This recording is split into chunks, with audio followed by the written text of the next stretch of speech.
ते कशामुळे सगळं राखेचं प्रॉब्लेम होतोय? आयन मल्टी स्टेज शुगर फॅक्टरीची जे राख उडते ती राख थेट आमच्या गावावरून पिकं सर्व घरांमध्ये घुसते. या वर्षी तर एवढी ओर झाली क महिलांनी वड्या पापड काही केलं नाही.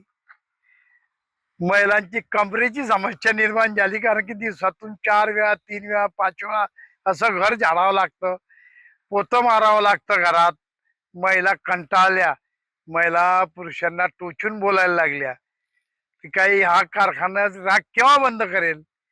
ह्या कारखान्याचा मालक एवढा मोठा आहे अजित पवार की त्याच्यामुळे याची दखल कुणी घेत नाही.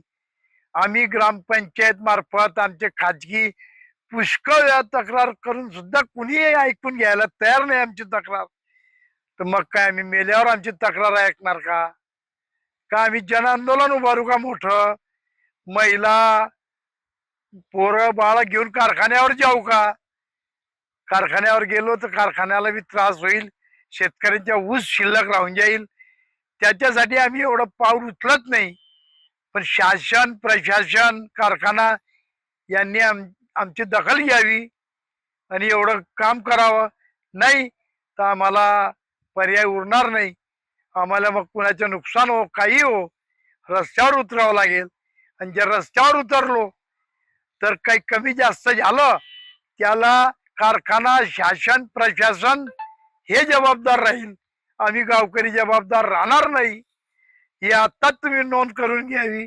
आमच्या सहनशीलतेच्या अंत कधी बघू नका, कारण की आम्ही पहिल्याने शेतकरी संघटना चालवलेली आहे.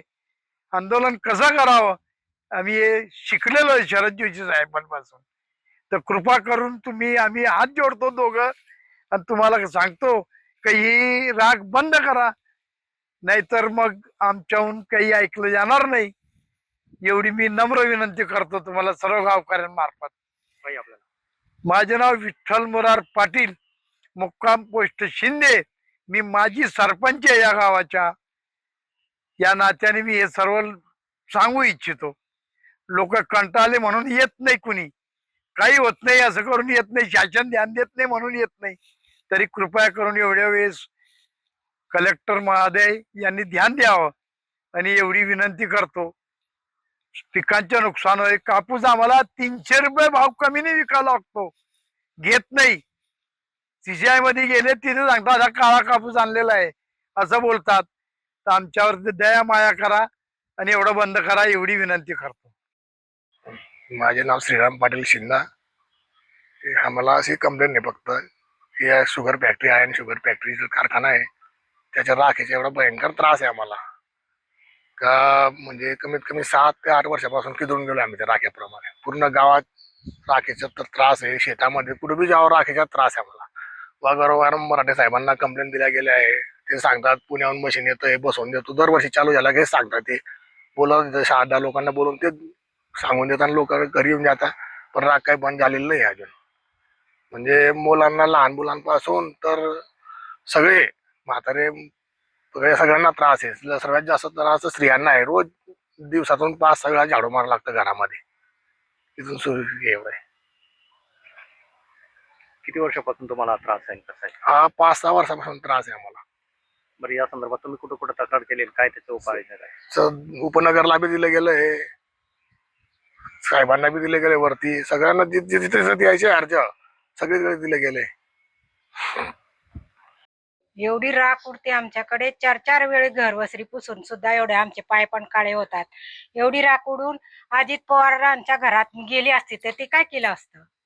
हा, MD साहेब सुद्धा बोलत नाही. MD साहेबांच्या इथे शिंद्याला यायला आमच्याकडे राहायला पाठवून द्या आणि राग बघणार कसं होणार त्यांचं. एवढं 4 वेळा आम्ही कसं सहन करत आहे. सगळं केलेलं आहे, सगळं केलेलं आहे साहेब, पण काही नाही बंद नाही करत. तर भाजीपाला सुद्धा घेऊन गेले होते. कपडे पाहून घ्या तुम्ही, सफेद कपडे टाकले. कारखान्यामुळे राख येते आणि बट्या कपड्यांवर बी उडते धूळ आणि पाय पण काळे होतात, सगळे पाय फुटून जातात. कपडे टाकले की लगेच काळे पांढरे कपडे धुवायचं कामच नाही, घरात टाकायला लागतात. आणि वड्या पापड बी केल्याने बायांनी यावर्षी. सगळं बाकी राखमुळे काहीच करता येत नाही.